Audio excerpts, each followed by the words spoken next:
Hello everybody, कैसे हैं पलटन। आशा करता हूँ अच्छे ही होंगे क्योंकि वेक्टर का फर्स्ट पार्ट और सेकंड पार्ट आप लोगों ने पढ़ लिया है, जिसके अंदर हम लोगों ने पढ़ा था vector one, vector two. Vector one के अंदर हम लोगों ने पढ़ा है टाइप्स ऑफ वेक्टर्स, सेकंड के अंदर पढ़ा है हम लोगों ने डायरेक्शनल एनालिसिस, सेकंड पार्ट के अंदर क्या पढ़ा था, ग्राफिकल मेथड, और उसके साथ एक और स्टेटमेंट पढ़ी थी, the multiplication of a vector by scalar और अ रियल नंबर। तो जैसे कि आप जानते हैं, मेरा नाम है प्रिंस शेगी, मैं हूं आपका फिजिक्स मेंटर। चलिए शुरुआत करते हैं आपके नए अध्याय की, मतलब पार्ट 3 की। कल तक मैंने आप लोगों को एक बात बताया था कि वेक्टर के किसी भी ऑपरेशन के लिए, चाहे वो एडिशन हो, चाहे वो मल्टीप्लीकेशन हो, चाहे वो डिवाइड हो, या वो किसी भी तरीके का ऑपरेशन है, अगर आप वो परफॉर्म करना चाहते हैं तो आपको स्पेशल सेट ऑफ लॉज की रिक्वायरमेंट है। और वो लॉज जो आते हैं वो दो मेथड में कैटेगराइज होते हैं। सबसे पहला मैंने कल आपको बता दिया था ग्राफिकल मेथड। आज आप एनालिटिकल मेथड के बारे में जानेंगे, लेकिन इसके बारे में जानने से पहले आपको एंगल बिटवीन वेक्टर जानना होगा कि वेक्टर्स के बीच में एंगल बनता कैसे और कैसे बनाया जाता है। अगर मैं आपको बताऊं तो ग्राफिकल मेथड के अंदर हम लोगों ने कल ये जाना था कि ज्योमेट्री कैसे बनाई जाती है, ज्योमेट्री के साथ उनके रिजल्टेंट कैसे बनते हैं, ये टेल टू टेल कनेक्ट होते हैं, हेड टू टेल कनेक्ट होते हैं, वो सारी इंफॉर्मेशन पे हम लोगों ने न्यूमेरिकल्स भी किए थे। चलिए थोड़ा आगे बढ़ाते हैं और आज की चीजों को देखते हैं। तो एनालिटिकल मेथड आप लोगों को कल मैंने बता दिया था कि this is theory, nothing else. My inspiration, my positiveness, जय हो नीम करोली बाबा। चलिए आगे चलते हैं। तो देखिए आज का जो मेन टॉपिक है वो यही है कि एंगल बिटवीन वेक्टर्स हम लोग कैसे डिफाइन करते हैं। लाइक सपोज करो तुम्हें प्रॉब्लम होती होगी कि सर एंगल्स को निकालना कैसे है, लेकिन मैं आज आपको दो कंडीशन के बेसिस पे सब चीजें बता दूंगा। देखो सबसे बड़ा फैक्टर क्या है कि एंगल होगा कैसे। ये रहा, एक वेक्टर दे रखा है ए, एक वेक्टर दे रखा है बी, इन दोनों के बीच का एंगल है थीटा। अब बच्चों को ना चीजें समझ नहीं आती, वो कहते हैं कि सर हमें ये बताओ कि जैसे एक वेक्टर है ए, एक वेक्टर है बी, तो इन दोनों के बीच में जो एंगल है उसे निकालने का तरीका क्या है। मैं आज आपको एक बात बता देता हूं, और एक ही कंडीशन है, एक ही तरीका है, उसे अपने दिमाग में डाल लेना। कनेक्ट टू वेक्टर्स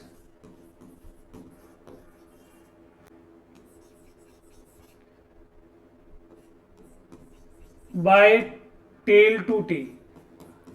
मतलब जब कभी भी कोई भी वेक्टर आपको गिवन होगा, आप उसको टेल टू टेल कनेक्ट करने की कोशिश करेंगे। लाइक फॉर एग्जांपल मैं आप लोगों को कुछ एग्जांपल देता हूं। सबसे पहले एग्जांपल की बात करें तो जैसे मैंने आपके सामने एक ऐसे लिख रखा है कि ये ए है, ये बी है।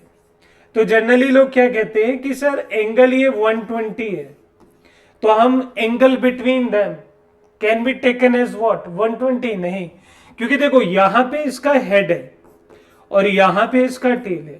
इसे ज्वाइन करने का मेथड क्या होगा कि बी वाले को सेम रख देना है, बी वाले को सेम रखना है और ए को शिफ्ट कर देना है, ताकि एंगल ये वाला हम ले सकें। क्योंकि ये बहुत इंपॉर्टेंट बात है कि जब तक आप टेल टू टेल कनेक्ट नहीं करेंगे इनके एंगल नहीं आने वाले। अब मैंने 60 कैसे लिखा, ये सपोज करो ना एक लाइन है, ये 160 है तो ये मतलब ये 120 है तो ये 60 ही तो होगा, क्योंकि 180 में से 120 गए तो कितने बचे 60। तो पहला तरीका तो ये था। दूसरा तरीका देखो भाई, देखो दूसरे तरीके में कोई एंगल आपको इस तरीके से भी दे सकता है, तो आप यहां पे फिर कंफ्यूज हो जाएंगे। मैं आप लोगों से कह रहा हूं कि यहां का जो एंगल है, सपोज करो आपने ले लिया 70 डिग्री। अब आप लोगों से पूछ रहे हैं कि आगे का एंगल बता, इन दोनों के बीच का एंगल बता। आपने कहा ये ए है, ये बी है, तो भाई निकालना बहुत इजी है। इस एक को शिफ्ट करना और शिफ्ट इस तरीके से करना। अच्छा बी को पीछे शिफ्ट कर रहे हो तो हेड टू हेड मिल जाएगा, लेकिन ए को शिफ्ट आगे की तरफ कर रहे हैं तो हम लोग क्या देख रहे हैं, देखो ए आगे की तरफ गया तो बी अपनी एक जगह ही था, तो यहां पे एंगल दोबारा कितना 180, 70 गए तो कितना बचा 110 डिग्री। मेरी बात समझ आ गई इतने? यहां तक किसी को कोई प्रॉब्लम है, यहां तक किसी को कोई क्वेरी है तो पूछ लो। समझ आ रही है? या फिर आप ध्यान से देखो कि ट्राइंगुलर लॉ के अंदर हम लोगों ने ज्योमेट्री बनाई थी, लेकिन वहां पे हमने एंगल जो ले रखा था वो रिजल्टेंट के साथ ले रखा था। ये चीज यहाँ बतानी बहुत इंपॉर्टेंट थी, इसका रीजन था यहाँ बताने का, क्योंकि अगर मैं तुम्हें यहाँ बताता नहीं तो मे भी तुम्हें आगे जाके कुछ चीजों को नहीं क्लियर कर पाते। आप एंगल क्या ले लेते, किसी हेड के साथ किसी टेल को जोड़ देते। मेरी बात समझ पा रहे हैं? किसी हेड को किसी टेल के साथ जोड़ देते, या किसी टेल को किसी हेड के साथ जोड़ देते। अब एक बच्चा आता है मेरे पास, कहता है सर एक बात बताओ, मैं आपसे एक क्वेश्चन पूछता हूँ सिंपल सा। उसने कहा सर यहाँ पे एंगल ए है, यहाँ पे एंगल बी है, मतलब वेक्टर बी है, और वो बच्चा मेरे से कहता है कि सर आप मुझे सिंपल कहानी बताना कि अगर ये 60 डिग्री है तो ये बताओ माइनस बी और ए के बीच में एंगल कितना होगा। तो कंफ्यूज होने की रिक्वायरमेंट नहीं है, बस माइनस ए का क्या देख लेना, टेल देख लेना। 160 है तो इन दोनों के बीच में कितना होगा, 120 डिग्री। मेरी बातों को अच्छे से समझो कि जब कभी एंगल निकालना हो तो टेल टू टेल कनेक्ट कर देना, इसके अलावा तुम्हें कभी कोई प्रॉब्लम नहीं आने वाली। अगर आपने टेल टू टेल कनेक्ट कर रखा है, अब सिंपली उन दोनों के बीच का एंगल निकाल सकते हैं, कहीं भी अप्लाई करके देख लो। ये पैरेललोग्राम वाले केस की बात करें तो वो तो दोनों ऑलरेडी ही अपने बीच में एक एंगल लेकर चलते हैं, क्योंकि वो टेल टू टेल कनेक्ट थे, कल बताया भी था ग्राफिकल मेथड के अंदर। तो एंगल निकालना बहुत ईजी है, तरीका यही है, इसके अलावा कोई तरीका नहीं है कि आप एंगल किसी के बीच में निकाल दो। एनालिटिकल मेथड के बारे में हम लोगों ने थोड़ी बहुत बात कर ली थी। एनालिटिकल मेथड हमें न्यूमेरिकल सॉल्व करने में मदद करता है, ये हमें फॉर्मूला देता है, ये हमें रिजल्टेंट देता है, ये हमें एंगल देता है, बहुत सारी चीजों की रिक्वायरमेंट पूरी करता है। पता है ना रिजल्टेंट क्या था, कल बता रहा था कि अगर दो तरीके के वेक्टर हैं तो जो इन दोनों का कंबाइन काम करेगा वही क्या होगा, इनका रिजल्टेंट होगा। मेरी बात समझ आ गई? तो यहां पे भी दो तरीके के लॉ हैं, ट्रायंगुलर लॉ, ट्रायंगल लॉ या पैरेललोग्राम लॉ। पिछली बार कैसे पढ़ा था यहाँ पे, पिछली बार आप लोगों ने पढ़ी थी इनकी थ्योरी। इस बार पढ़ना आपको क्या, यहाँ पे न्यूमेरिक वैल्यू। देखो यहाँ पे सिंपल सी भाषा है, मैं लिखने के लिए क्या कर सकता था, पूरी पीडीएफ बना सकता था और पूरी पीडीएफ को एज इट इज पेन से पढ़ा देता, लेकिन जो लिखकर समझने में और समझाने का तरीका है ना, वो लॉन्ग लास्टिंग इंप्रेशन छोड़ के जाता है माइंड में। तो यहाँ था triangle law of vector addition analytically, तो सारी वही बातें होंगी। सर एक ट्राइंगल लिया जाएगा जिसमें एक वेक्टर है ए नाम का और दूसरी साइड उसकी क्या हो जाएगी, बी नाम की, और यहाँ पे ये कैसा रहेगा, सेम ऑर्डर का। सेम ऑर्डर मैंने तुम्हें कल भी समझाया था कि सेम ऑर्डर का क्या मतलब है, सेम ऑर्डर का मतलब एक ही डायरेक्शन में जाना। तो भाई इनका रिजल्टेंट कैसा बनेगा, इनका रिजल्टेंट बनेगा कुछ इस तरीके से। मेरी बात समझ आ रही? और रिजल्टेंट की वैल्यू सबको पता है कि रिजल्टेंट की वैल्यू कितनी आती है, R is equal to A plus B. लेकिन यहां से ये कोशिश आपकी पूरी नहीं होती, क्योंकि देखो ध्यान से देखो, अगर तुम्हें एंगल बिटवीन इनके बीच में एंगल चाहिए तो ये वाला एंगल जो बनेगा लेट इट बी बीटा, लेकिन मुझे तो इन दोनों के बीच में चाहिए ना, तो मैंने इसे थोड़ा सा आगे शिफ्ट करा और यहाँ पे क्या रखा, परपेंडिकुलर, क्योंकि मुझे ये वाला एंगल चाहिए। बात समझ पा रहे हो? अगर मैं कल को आगे ए को शिफ्ट करने लगूं तो ए और बी के बीच में जो एंगल है वो मेरा एंगल है। मतलब मैं कह सकता हूं कि थीटा क्या है, angle between A and B, और बीटा क्या है, angle between one of the vector and resultant। मेरी बातों को कुछ तरीके से समझना। तो मैं यहां पे डायरेक्ट क्या कर सकता हूं, देखते जाना। मैंने यहां पे कुछ नाम देने चालू करे, मैंने इन्हें नाम दिया, मैंने नाम दिया जैसे DEFG।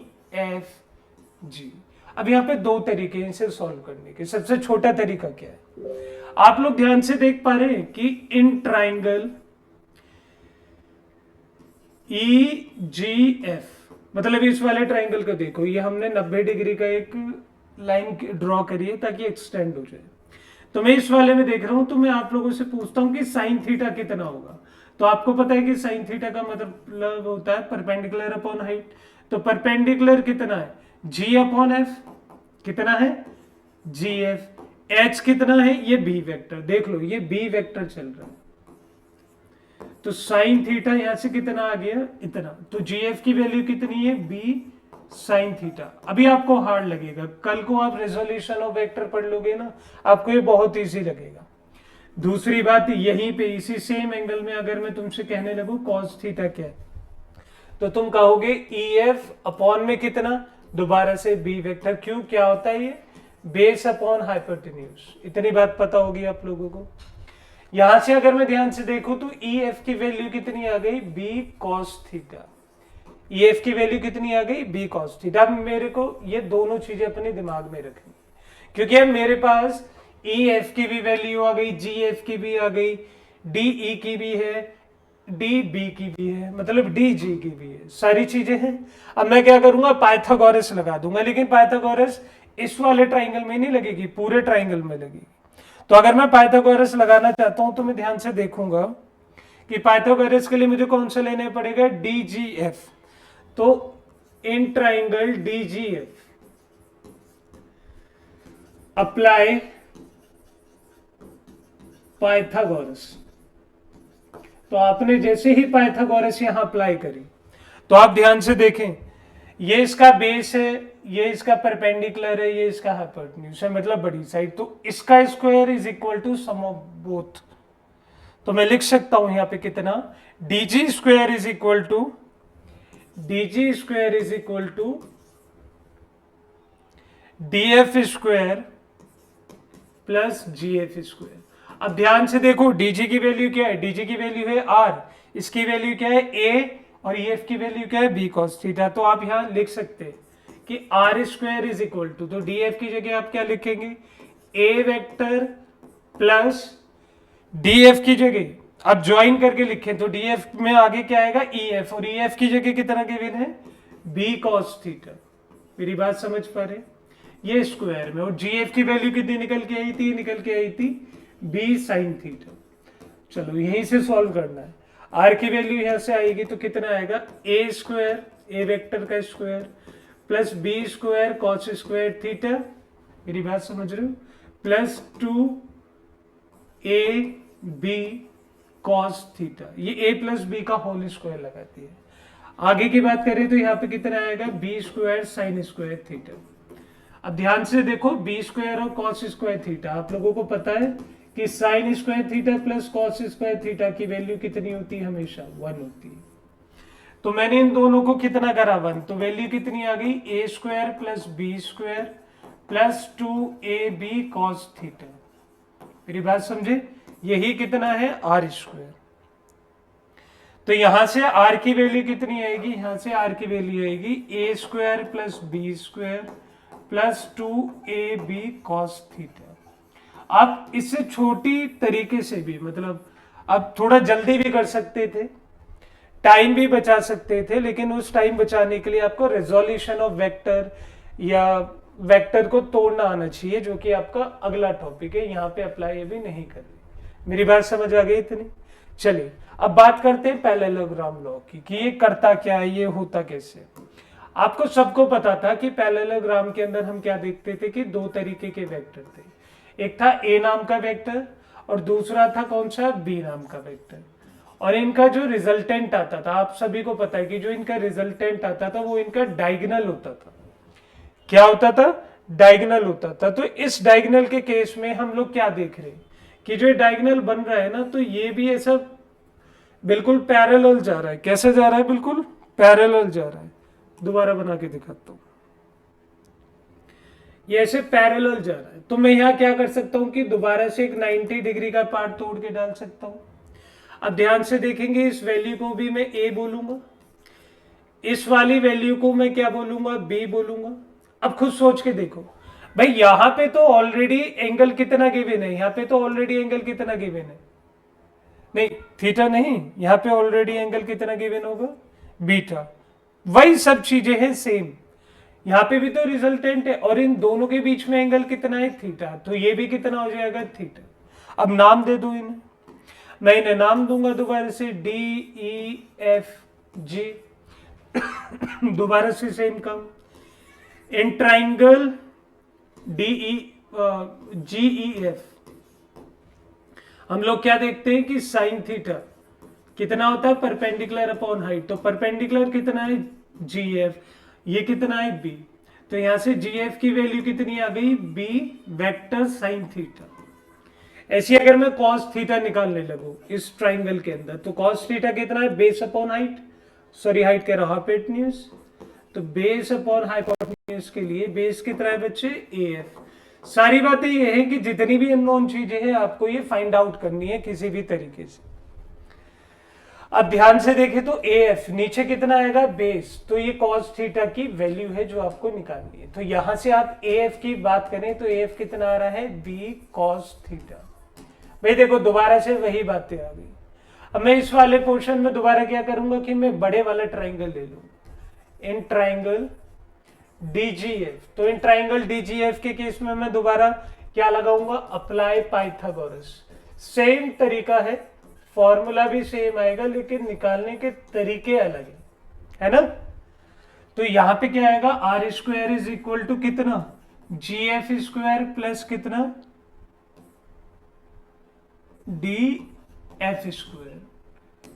GF की वैल्यू कितनी गिवन है यहाँ पे B साइन थीटा, तो यहां से गिवन आ गई B square sine square theta plus कितना A प्लस EF की वैल्यू देखो कितनी है यहाँ पे EF की वैल्यू B cos थीटा, तो यहां से आई B cos थीटा ये स्क्वायर में। R की वैल्यू कितनी आने वाली है B square sine square theta. अब इसे फॉर्मूले को एक्सपेंड करोगे तो कितना आएगा A square plus B square cos square theta plus 2AB cos theta. अब इन दोनों को मल्टीप्लाई मतलब ऐड करोगे, अभी पीछे बताया था sign square theta plus cos square theta कितना आ गया यहाँ पे B square plus A square plus 2AB cos theta. यहाँ पे सेम वैल्यू आ रही है। मतलब आप कैसे लिख सकते हैं इस सबको दोबारा से देखो,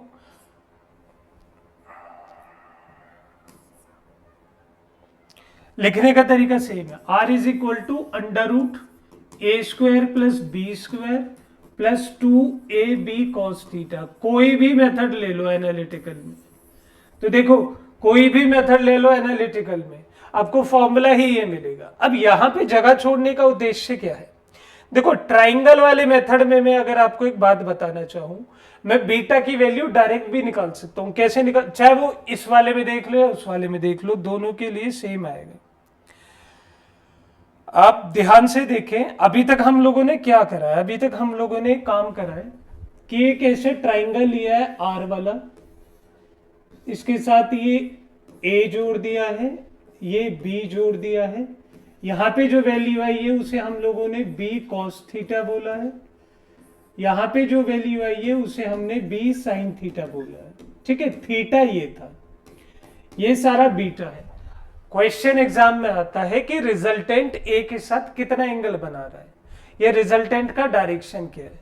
तो जब कभी आपसे कोई ये पूछे कि रिजल्टेंट का डायरेक्शन क्या है, आप निकाल सकते हैं। यहां पे आप 10B की वैल्यू निकाल दो, तो 10B के लिए ये लेना पड़ेगा, कितना आ गया B साइन थीटा। ये दोनों में अप्लाई है, ऐसा नहीं है कि उसमें अप्लाई नहीं है, ऐसा नहीं है ट्राइंगल में अप्लाई नहीं है, दोनों जगह अप्लाई है।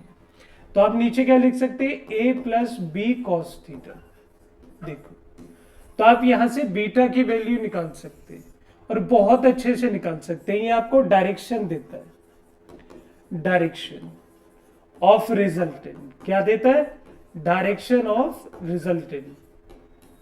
ये देखो मेरी बात शायद आपको बहुत अच्छे तरीके से समझ आ गई होगी। हमने कुछ नहीं करा, हमने एनालिटिकल मेथड में दो मेथड पढ़े, पहले ट्राइंगल और फिर वही सेम बातें, बस एक परपेंडिकुलर एक्सपेंड कर दिया, क्योंकि साइन थीटा कॉस थीटा तभी लग सकते हैं जब कोई राइट एंगल ट्राइंगल हो। यहां पे सब चीजें बहुत सिंपल है। चलिए यहां पे कुछ स्पेशल केसेस की बात करते हैं। आप लोगों ने एक वैल्यू निकाल ली जो कि आपके लिए बहुत इंपॉर्टेंट रोल प्ले कर रही है। हमने निकाल लिया कि R is equal to under root A square plus B square plus 2AB cos theta. मेरी बात समझ रही हो। तो सबसे पहले स्पेशल केस की अगर हम बात करें, यहाँ पे सबसे पहले स्पेशल केस की यदि हम यहाँ पे बात करें तो हम कह सकते हैं when theta is equal to मान लो 0, मतलब दो आपके वो दे रखे हैं वेक्टर, एक वेक्टर दे रखा है ए, एक वेक्टर दे रखा है बी। तो मैंने आपको बताया था ना एंगल कैसे निकालते हैं, आप इसे शिफ्ट कर लो थोड़ा सा, मैंने शिफ्ट करा इस तरफ, तो ये जो एंगल गिवन है इसकी बात चल रही है, इन्होंने कहा एंगल की वैल्यू 0 है, मतलब ए भी ऐसा है बी भी ऐसा है, मतलब दोनों एक ही डायरेक्शन में जा रहे हैं, सेम डायरेक्शन में जा रहे हैं। तो थीटा की वैल्यू 0 रखी तो आर कितना आएगा, आर की वैल्यू कितनी आएगी, ए square plus B square plus 2ab cos 0। और आप लोगों को पता है कि cos 0 की वैल्यू कितनी होती है, cos 0 की वैल्यू होती है 1। तो यहां पे यदि मैं 1 पुट करता हूं तो r की वैल्यू कितनी आएगी, ए square plus B square plus 2ab। अब ध्यान से देखो, ये a square plus B square plus 2ab whole square का फॉर्मूला हो गया, तो आप यहां पे इसे कह सकते हैं आर मैक्सिमम, क्योंकि इससे ज्यादा होने की नहीं। तो यहां पे फॉर्मूला लगेगा a प्लस बी का होल स्क्वायर, होल स्क्वायर से रूट कट गया, तो आर मैक्स की वैल्यू कितनी आ गई, आर मैक्स की वैल्यू आ गई a plus B, R max की वैल्यू आ गई a प्लस बी। मेरी बात मानते हैं, यहाँ पे क्लियरिटी मिल गई। तो जब जब थीटा की वैल्यू 0 होगी तो आर मैक्स होगा, रिजल्टेंट मैक्सिमम होगा, और उसकी वैल्यू कितनी होगी, a प्लस बी। ये इंपॉर्टेंट है क्योंकि अभी आने वाले जितने भी एस्पेक्ट हैं आप उसमें लगाते हुए देखेंगे। ये स्पेशल केस ही इंपॉर्टेंट है, इन्हें अपने दिमाग में बैठा लेना। क्लियर है, ये पहला स्पेशल केस है, न्यूमेरिकल करेंगे तो आपको चीजें समझ आ जाएंगी। दूसरा क्या है, दूसरा कहता है कि जब थीटा की वैल्यू 180 डिग्री होगी तो आप रिजल्टेंट निकाल सकते हैं। तो r is equal to under root A square plus B square plus 2ab cos theta. ये आपसे क्या कहना चाह रहा है, कॉस थीटा की जगह आप कितना रखोगे 180। ये कहना चाह रहा है कि फिर से कोई दो वेक्टर है, एक वेक्टर है a, एक वेक्टर है b। तो सपोज करो ये वेक्टर है a, तो जो b वेक्टर है ना, इन दोनों के बीच में कितने डिग्री का एंगल है, 180 डिग्री का। कितने डिग्री का एंगल है, 180 डिग्री का। और भाई cos 180 कितना होता है, cos 180 होता है आपका -1। तो यहां से r की वैल्यू कितनी है, ये आएगी a square plus B square minus 2ab। क्यों, cos 80 की जगह क्या हो गया -1, तो ये value as it is put कर सकते हैं। आप ध्यान से देखो, ये a माइनस बी का होल स्क्वायर का फॉर्मूला बन गया। आप लिख सकते हैं a माइनस बी का होल स्क्वायर, तो होल स्क्वायर से रूट कैंसिल, और ये इसकी कितनी वैल्यू है, मिनिमम वैल्यू, कि मतलब रिजल्टेंट कभी भी इससे छोटा नहीं जा सकता। पहले वाले पार्ट में रिजल्टेंट उससे कभी भी बड़ा नहीं जा सकता। आज इन बातों को थोड़ा अपने दिमाग में अच्छे तरीके से बैठा लो, क्योंकि ये तुम्हें बहुत हेल्प ज्यादा करने वाली है। क्लियर है, आर मिनिमम आर मैक्सिमम कब कब हुआ, कैसे हुआ, मैंने कंडीशन भी बता दी। चलिए यहां से थर्ड पार्ट की तरफ चलते हैं, और हम लोग क्या देखते हैं, हम लोगों ने देखा कि अभी एक एंगल रह गया, कौन सा एंगल रह गया, 90 डिग्री का। तो 90 डिग्री का एंगल रहता है, तो मैंने यहां से दोबारा इक्वेशन लिखी, a square plus B square plus 2ab cos theta. लेकिन थीटा की जगह कितना, 90। और जितने भी समझदार बच्चे उन्हें सबको पता है कि कॉस 90 की वैल्यू कितनी होती है, 0। अरे भाई अगर ये नहीं पता हो तो सीख लो। तो यहां पे कितना आ जाएगा, 0। तो r की वैल्यू कितनी आ गई भाई, r की वैल्यू आ गई a square plus B square. ये देखो क्लियर हो गया यहां पे सबको, ये आ गई। तो ये कब लगेगा, जब a और b के बीच में कितने डिग्री का एंगल बन रहा होगा, 90 डिग्री। जैसे कल हमने इससे रिलेटेड एक क्वेश्चन भी करा था, लेकिन हम लोगों ने पाइथागोरस लगा के कर लिया था। अभी तक देखो ये रूल हमने पढ़ा नहीं, और इससे रिलेटेड क्वेश्चन हम कल कर चुके हैं, समझे। तो ये वो रूल है जहां पे आप चीजों को अप्लाई करेंगे। अब दिल थाम के मत बैठो, दिल को स्ट्रॉन्ग कर लो, क्योंकि जो फोर्थ आ रहा है मोस्ट इंपॉर्टेंट है। शायद अभी तक आपने पढ़ा हो, नेग्लेक्ट कर दिया हो, या फिर आपने रट लिया हो, लेकिन मोस्ट इंपॉर्टेंट है। इसको समझने के लिए आपको दिल दिमाग बिल्कुल सक्षम बनाने पड़ेंगे। कैसे, ध्यान से देखिए। अभी तक मुझे एक बातों का पता है कि जब r निकालना होता है तो r की वैल्यू कैसे निकलती है sir, a square plus B square plus 2ab cos theta. मैंने यहाँ पे कंडीशंस लगाई और मैंने एंगल के अंदर मॉडिफिकेशन कर दी। एंगल को 0 से लेके 180 तक ले गए, 0, 90, 180, बीच की वैल्यू रखो और सॉल्व करते रहो। लेकिन मैं आप लोगों की एक बात बताना चाहता हूं कि अगर मैं यहाँ पे आप लोगों से कहने लगूं कि when vector A is equal to vector B, तो आर की वैल्यू कितनी आएगी। अब ध्यान से देखना, मैंने ए और बी की जगह कोई एक वैल्यू ले ली, लाइक सपोज करो मैंने छोटा ए ले लिया, तो मैं छोटा ए की जगह कैसे लिखूंगा, यहां लिखूंगा a square plus 2a² cos theta. मेरी बात समझ आई। अब ध्यान से देखो, इसे सॉल्व कैसे करेंगे। सॉल्व करने का एक और मेथड है, यहाँ पे आएगा 2a² 1 plus cos theta. Clear है बच्चा पार्टी। और आप लोगों को पता होना चाहिए कि 1 प्लस कॉस थीटा कैसे सॉल्व होता है। हमारे यहाँ एक इक्वेशन आती है कि 1 प्लस कॉस 2 थीटा की वैल्यू कितनी होती है बताओ। ये होती है 2 कॉस स्क्वायर थीटा। तो अगर मैं 1 प्लस कॉस थीटा की बात कर रहा हूं, मैं 1 प्लस कॉस थीटा की बात कर रहा हूं, 1 प्लस कॉस थीटा की बात कर रहा हूं, तो ये होना चाहिए 2 कॉस स्क्वायर थीटा बाई 2। देखो ये वैल्यू कितनी लिखी जानी चाहिए, थीटा बाई 2। तो आप लिख दो। आपने क्या करा, आपने 2a अंदर रखा और यहां पे कितना लिखा, 2 कॉस स्क्वायर थीटा बाई 2। अब ध्यान से देखो, 2 इंटू 2 कितना हो गया, 4। क्लियर है। ए स्क्वायर आपका चल ही रहा है, अंदर क्या आ गया, कॉस स्क्वायर थीटा बाई 2। ऊपर इसके ये चल रहा है, तो आर की वैल्यू यहां से क्या आ जाएगी, 4 की वैल्यू 2, ए स्क्वायर की वैल्यू ए, कॉस स्क्वायर की वैल्यू कॉस, तो थीटा बाई 2। देखो ये सबसे इंपॉर्टेंट है, आप अपने दिल दिमाग में बिठा के रखें, बहुत अच्छा है।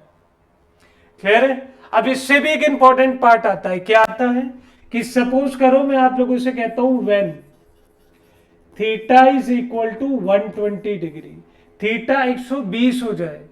भाई जब थीटा 120 हो जाएगा तो कहने का क्या मतलब है, ए वेक्टर इधर है, बी वेक्टर इधर है, और इन दोनों के बीच में कितने डिग्री का एंगल है, 120 का, है ना।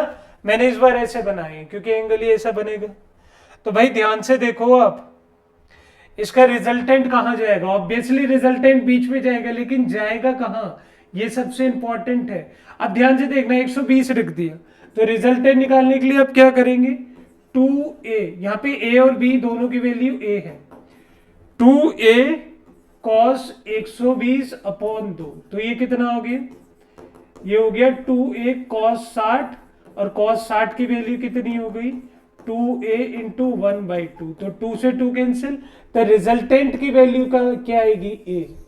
कहने का क्या मतलब है कि अगर इनकी रिजल्टेंट की बात करें तो इनका रिजल्टेंट की भी वैल्यू क्या आएगी, जो इन दोनों की वैल्यू है।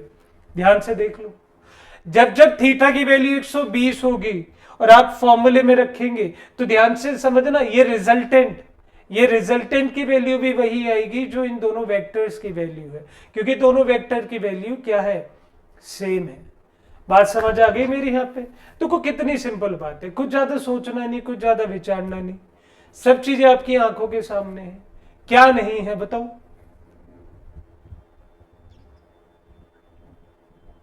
समझ पा रहे हो। अब एक बच्चे ने मेरे से कहा, सर एक बात बताओ, कल को, इस बात को दिमाग में डाल लेना, अगर दो सेम वेक्टर, जैसे ए वेक्टर और दूसरा भी ए वेक्टर, और 160 डिग्री पे है, तो इनके बाइसेक्टर पे, मतलब यहां से भी एंगल 60 डिग्री बनेगा और यहां से भी एंगल 60 डिग्री बनेगा, और इनका बाइसेक्टर होगा। इस बात को अपने दिमाग में अच्छे से डाल लेना। ये पेज ही इतना इंपॉर्टेंट है। देखो मोस्ट इंपॉर्टेंट लिखा था, ये मोस्ट इंपॉर्टेंट, ये मोस्ट इंपॉर्टेंट, ये मोस्ट इंपॉर्टेंट, तीनों के ऊपर नीट में, आईआईटी में और आपके 11th में क्वेश्चन आ चुके हैं। चलो 11th में ना आए एक बार को, अब आने वाले हों, लेकिन आपके उन दोनों कंपटीशन एग्जाम में ये क्वेश्चन आ चुके हैं। बहुत इंपॉर्टेंट है इस पार्ट को समझना आप लोगों के लिए, क्योंकि आने वाले जितने भी टॉपिक हैं मे बी इसी फॉर्मूले पे हेल्प करेंगे। देखो कुछ हार्ड नहीं है, हम लोगों ने अभी तक थीटे में मॉडिफिकेशन करी है, इस बार हमने दोनों की वैल्यू मैग्नीट्यूड सेम कर दी है। हमने इस बार दोनों का मैग्नीट्यूड सेम कर दिया, ये रहा, दोनों का मैग्नीट्यूड सेम करा तो ए की वैल्यू लिखी और 2a cos थीटा बाई 2 लिख दिया। मैंने गलती से 120 लिखा तो आर की वैल्यू वही आई जो दोनों की वैल्यू थी, तो आर अपने वेक्टर के इक्वल होगा जब थीटा की वैल्यू कितनी होगी 120। चलो आगे चलते हैं। क्वेश्चन देखो कितना प्यारा क्वेश्चन है तुम्हारी आंखों के सामने। क्वेश्चन क्या कहता है, two vectors of the same magnitude have a resultant equal to either then the angle between the vector will be. Maybe मैंने ना पढ़ाया होता, तुम्हें टाइम लगता है लेकिन तुम निकाल देते। ये कह रहा है कि दो वेक्टर है, सपोज करो एक ए वेक्टर है और एक बी वेक्टर है और दोनों का मैग्नीट्यूड सेम है, मतलब ए है, और जो इन दोनों का रिजल्टेंट है वो भी दोनों में से किसी के सेम है, मतलब ए बी की वैल्यू ए है तो किसी एक रिजल्टेंट की वैल्यू भी ए आएगी। सर ये कंडीशन तो अभी हम पढ़कर आए हैं, ये कंडीशन अभी हम जस्ट पीछे पढ़कर आए हैं कि ऐसा केवल तभी मुमकिन है। तुम्हें पहली बात तो ये पता होना चाहिए कि हम लोगों ने जब लिखा था तो क्या लिखा था, 2a cos थीटा बाई 2, तो यहाँ कितना लिखा 2a cos थीटा बाई 2। तो आप जैसे ही थीटा की वैल्यू 120 डालेंगे तो आर की वैल्यू कितनी हो जाएगी दोबारा से ए। तो आप यहाँ पे निश्चिंत होके अपना आंसर टिक कर सकते हैं, और वो भी बहुत ही कम समय में अगर आप लोगों ने प्रैक्टिस करी होगी तो। क्योंकि देखो अब भी ये पूछ रहा है angle between the vector, theta पूछ रहा है, बीटा नहीं पूछ रहा। थोड़ा आगे चलते हैं, यहां पे कुछ गिवन है, इसे पढ़ो और कोशिश करो कि आप इसका आंसर दे सके। ये कह रहा है एक पैरेललोग्राम है, वो कुछ इस तरीके से कंस्ट्रक्ट हुआ है कि उसके दो वेक्टर पे कंस्ट्रक्ट हुआ है। कैसे, आपको पता है कि जब जब पैरेललोग्राम की बात होगी तो वो कुछ इस तरीके से कंस्ट्रक्ट होगा, और दो वेक्टर भी गिवन होंगे तो वो कुछ इस तरीके से कंस्ट्रक्ट होगा। तो यहां पे बताया कि ए की वैल्यू कितनी है 3p वेक्टर, ये जो ऐसे लिखा है ना वेक्टर है मल्टीप्लीकेशन में, 3p वेक्टर माइनस q, और सर b की वैल्यू कितनी बता रखी, b की वैल्यू बता रखी है p vector plus 3q vector. ये देखो, अब आप सभी को पता है कि रिजल्टेंट कैसे निकालते हैं। सर रिजल्टेंट निकालना तो इजी है, a प्लस बी कर दो, तो a की वैल्यू कितनी है आपके सामने लिखिए 3p minus q plus p vector plus 3q vector. तो आप यहां से निकालोगे तो r वेक्टर की वैल्यू कितनी आ गई, ये आ गई 4p vector plus 2q vector. समझ आई मेरी बात। तो देखो ये r की वैल्यू आप लोगों के पास आ चुकी है कि r को कुछ इस तरीके से हम लोग निकाल सकते हैं। यहाँ पे मैंने r की वैल्यू निकाल भी दी। अब मैं देखना चाहता हूं कि चीजें बदलती कैसे हैं। अब इन्होंने कहा है कि p और q के बीच में π/3 का एंगल है। चलो ठीक है, तो मैंने क्या करा, रिजल्टेंट निकाला। रिजल्टेंट के लिए मैंने क्या यूज करा, दोबारा से वही यूज करूंगा, कितना 4p का स्क्वायर प्लस 2q का square plus 4p into 2q, clear है, और दोबारा से क्या आ जाएगा cos थीटा। ठीक है, और इन्होंने ये भी बता रखा है कि p और q की वैल्यू, मतलब p और q की वैल्यू दोनों 2 है। चलो सॉल्व करते हैं, कोई दिक्कत वाली बात नहीं है। यहां से r की वैल्यू कितनी आएगी वो इंपॉर्टेंट है, ये कितना आएगा 16p square plus 4q square plus कितना आ गया इंटू 2 भी तो आएगा ना, तो ये आएगा 16pq कॉस कितना है π/3, तो π/3 मतलब 180/3 कितना आ गया 60 डिग्री, कॉस 60 कितना होता है 1/2। ध्यान से देखो तो r की वैल्यू कितनी आएगी, यहाँ पे p की वैल्यू 2 इंटू 2 स्क्वायर कितना हो गया 64, q का स्क्वायर कितना हो 2 4 16 प्लस यहाँ पे कितना आएगा 16 इंटू 2 इंटू 2 इंटू 1/2। तो 2 से 2 कैंसिल, वैल्यू कितनी आ रही है? आर इज इक्वल टू 64 और 16 कितने हो गए? 80, 80 और 32 कितने हो गए भाई? 112। तो वैल्यू कितनी आई? Under root 112। अरे यहाँ 32 है, ये 64 है, 16, 80 और 30, 110 और 2, 132। अब ध्यान से देखना 112 की वैल्यू कितनी आने वाली है? 112 वैल्यू है कौन सी है जो आप लिख के देंगे भाई? 112 को अगर आप सॉल्व करना चाहो तो सॉल्व कर लो, इसके फैक्टर भी बन जाएंगे। फैक्टर पे ना जाना चाहो तो आप डायरेक्ट भी निकाल सकते हो, वो आपके ऊपर है। चलो मैं आपको सॉल्व करके बता देता हूं। 112 7 8 जा, 2 4 जा, 2 2 जा, 2 1 जा, तो देखो फैक्टर बन गए, फैक्टर्स आ गए इनके। अब फैक्टर आपके सामने, तो कितना आ गया? ये वैल्यू आ गई 4√7। कितनी आई? 4√7। क्यों भाई? दो फैक्टर है, 2 और 2 4 इंटू 7, लेकिन वो अंडर रूट में रहेगा। क्लियर है इतनी बात? बहुत ईजी है, कुछ नहीं करा हम लोगों ने, इन दोनों की वैल्यू को आर में पुट करा और सॉल्व कर दिया डायरेक्टली। ये क्वेश्चन बहुत इंपॉर्टेंट है, काफी बार एग्जाम में पूछा गया है। सॉल्व करके बताओ क्या आपको समझ आया? इंपॉर्टेंट है, इंपॉर्टेंट टिक कर लेना इसे। क्या दे रखा है? The magnitude of pairs of displacement vector are given. Which pair of the displacement vector can not be added to give a resultant. कहने का क्या मतलब है? ये कह रहा है कि सपोज कर कि मेरे पास है ना 4 ऑप्शन गिवन है, कि 2 वेक्टर है, कि ए वेक्टर है, बी है, ये ए है, ये बी है, ये ए है, बी है, ए है, बी है। आपको बताना है कि किस वाला पेयर ऐड करने पे 13 नहीं आएगा। तो अपनी बात दिमाग में डाल लो, अगर आपके पास कोई 2 वेक्टर है तो आपको पता है कि उन 2 वेक्टर्स की वजह से उसका रिजल्टेंट आएगा, या उन दोनों को माइनस करके भी उनका रिजल्टेंट आ सकता है ना? मैंने बताया था ना R max is equal to A plus B, R minimum is equal to कितना? A minus B. याद करो, अभी थोड़ी देर पहले तुम्हें बताया बच्चा बेटी, आर मैक्स की वैल्यू इतनी होती है मैक्सिमम, मिनिमम कितनी होती है? ये वाली। तो इसका मतलब मुझे एक बात पता लग चुकी है कि जो आर की वैल्यू है वो छोटी और बराबर रहेगी ए प्लस बी के वेक्टर से, और ये हमेशा बड़ी रहेगी ए माइनस बी के वेक्टर से। इस बात को अपनी कॉपी में नोट कर लो कहीं पे, इंपॉर्टेंट है और शॉर्ट ट्रिक है, बहुत इंपॉर्टेंट है, शॉर्ट ट्रिक भी है। आज सॉल्व करके देखते हैं भाई। 16 और 4 कितने हो गए मिनिमम में? आर मिनिमम, पेन बदलते हैं, इसका आर मिनिमम कितना हो गया? 16 और 4 12।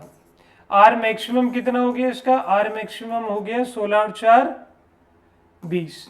तो इसका मतलब रिजल्टेंट 13 इन दोनों के बीच में आ रहा है। तो मुझे क्या पता चला कि ये दोनों पेयर 13 को अपने अंदर समाहित कर सकते हैं। तो ये आंसर नहीं। 20 में से 7 काटे तो मिनिमम कितना बचा? 13, और आर मैक्सिमम ध्यान से देखने गए तो कितना बचा? कितना आया? 27। तो इसका मतलब ये कंडीशन फुलफिल होती जा रही है। तो देखो यहाँ पे इक्वल आ गया ना, तो ये 13 है, कोई दिक्कत नहीं। अगर इस वाले की बात करें तो आर मिनिमम कितना है भाई? आर मिनिमम है 14 और आर मैक्सिमम कितना है? 16। खुद सोच के देखो रिजल्टेंट कितना आ गया?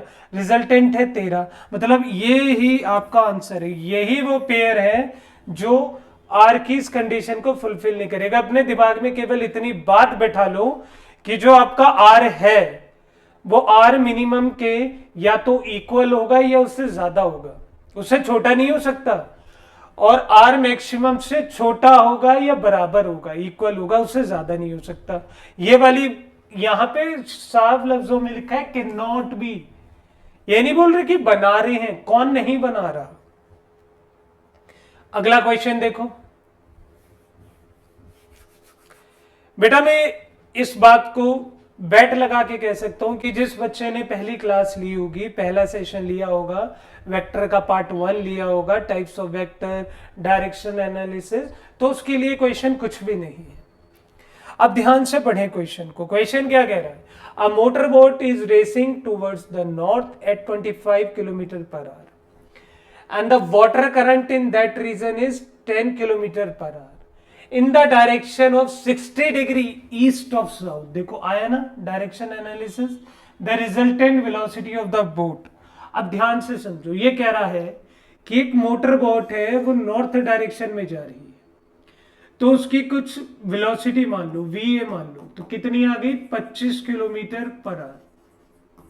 अब उसने कहा है कि वाटर का करंट उसी रीजन में, मतलब उसी रीजन में 10 किलोमीटर प्रति घंटा है, लेकिन डायरेक्शन क्या है भाई, उसने कहा है ईस्ट ऑफ साउथ। अब खुद सोच के देखो, मैंने तुम्हें बताया था कि east of south, east of south, south के ईस्ट में, भाई ये तुम्हारा साउथ है, साउथ के ईस्ट में कितने डिग्री, 60 डिग्री। ये वाटर है किसका, करंट का। वाटर करंट की वेलोसिटी कितनी, 10 किलोमीटर पर आवर। भाई इन दोनों का रिजल्टेंट पूछा है कि इन दोनों का रिजल्टेंट कितना होगा। अरे मेरे बच्चे, तुम्हें बता दिया कि जब कोई टेल से जुड़ा होगा, मतलब वी ए की वैल्यू तेरे पास है कितनी, 25, वी बी की वैल्यू तेरे पास है कितनी, 10, तो तुझे चाहिए क्या, टेल से तो जुड़े एंगल ही तो चाहिए। सर यहाँ पे 60 डिग्री है, यहाँ पे कितना हो जाएगा 120, वैल्यू आ गई 120, निकाल के देखो मेरे बच्चा, आंसर बिल्कुल परफेक्ट आएगा। अब क्या लगाना है, आर लगाना है, तो आर इज इक्वल टू कितना, 25 का स्क्वायर, अरे ले ये वाला V A square plus V W square plus 2 VA VW cos theta, क्योंकि आधे तो मुकदमा कर देंगे, सर ने पूरा नहीं बताया। 625 प्लस 10 का स्क्वायर 100 प्लस 2 इंटू 25 इंटू 10, और कॉस 120 कितना होता है, कॉस 120 -1/2, तो यहाँ आएगा -1/2, 2 से 2 कैंसिल, आर की वैल्यू कितनी आएगी, 625 में 100 जोड़े कितना, 725, और 725 में से 250 घटा दिए भाई, 250 घटा दिए, वैल्यू कितनी आएगी आर मैक्सिमम की, सॉरी आर की 5, 12 में से 5 गए 7, 6 में से 2, 475, वो भी किस में, अंडर रूट में। अब इसे सॉल्व करने का तरीका, कल मैंने तुम्हें बताया था कि रूट वूट याद कर लो 30 तक। आपको पता है कि 441 किसका अंडर रूट है, 21 का, और भाई 484 किसका है, 484 ही है ना, हाँ होगा, 484 किसका है, 22 का। समझ पा रहे हैं, तो भाई ये इन दोनों के बीच में है ना, तो आंसर कहीं ना कहीं कितना आ रहा है, 21 पॉइंट समथिंग, तो मैं कह सकता हूं अप्रोक्स कितना आ गया, 22 किलोमीटर प्रति घंटा। क्लियर है इतनी बात सभी को, देखो कितना इजी क्वेश्चन था।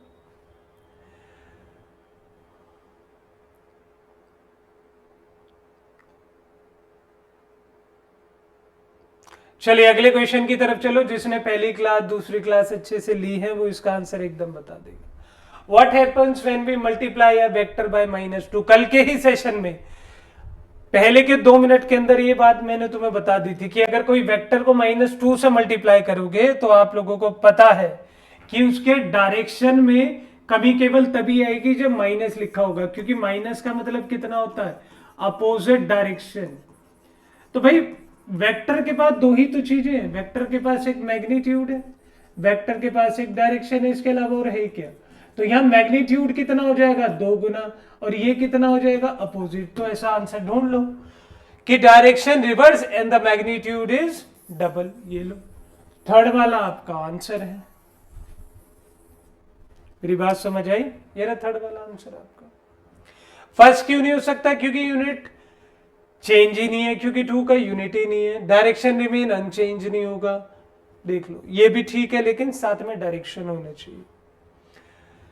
आगे देखो अगला क्वेश्चन है, given that P plus Q is equal to R and the P square plus Q square is equal to R2, the angle between P and Q is, आप लोगों से सवाल है ये, गिवन दैट वेक्टर PQ, बहुत simple है भाई, ये पूछा है कि vector P vector Q is equal to vector R, और बता रखा है the P square plus Q square is equal to R square.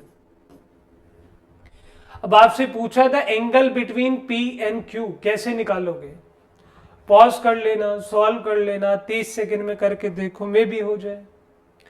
देखो इस बात से तो मुझे एक बात पता लग गई कि r इज इक्वल टू कितना, under root P square plus Q square plus 2pq cos theta. इतनी बात तो तुम्हें पता लग गई ना। अब यहां की लाइन का क्या मतलब है कि r square is equal to P square plus Q square. लिख ले भाई, मैंने क्या लिखा, आर स्क्वायर लिखा, तो ले आर रूट ले लो एज इट इज, या कॉपी कर दो तो कितना आ जाएगा, P square plus Q square is equal to कितना, अंडर रूट में P square equal to Q square equal to 2pq cos theta. Root से रूट कैंसिल, p से p कैंसिल, q से q कैंसिल, वैल्यू कितनी आई 2pq cos theta is equal to कितना 0। यहां से कॉस थीटा की वैल्यू कितनी आएगी मेरे बच्चे, कॉस थीटा की वैल्यू 0 तब आती है जब थीटा की वैल्यू कितनी होती है 90। तो कॉस से कॉस कैंसिल, थीटा की वैल्यू कितनी आ गई 90 डिग्री। तो आपका आंसर जो 90 डिग्री है वो आपका करेक्ट आंसर है। मेरी बात इतनी समझ आ गई। आपका करेक्ट आंसर कितना है 90 डिग्री। यहां तक सारी प्रॉब्लम सॉल्व। कोई प्रॉब्लम, कोई परेशानी, कोई दिक्कत कुछ हो तो बता दो। मुझे नहीं लगता आपके दिमाग में किसी भी तरह की कोई गुंजाइश अब बची होगी। चलो भाई आज का होमवर्क ले लो।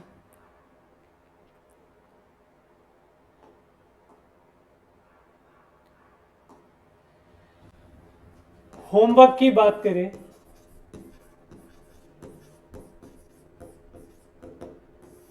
होमवर्क बहुत सिंपल है।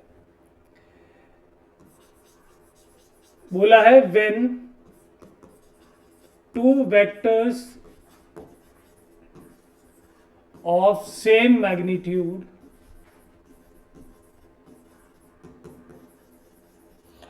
और वो दोनों का मैग्नीट्यूड कितना है 5, देन फाइंड द रिजल्टेंट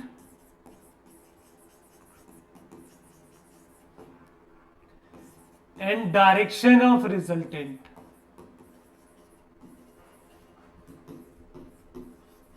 ठीक है, और सुनो थीटा की वैल्यू 60 डिग्री गिवन है। कितनी गिवन है 60 डिग्री गिवन है।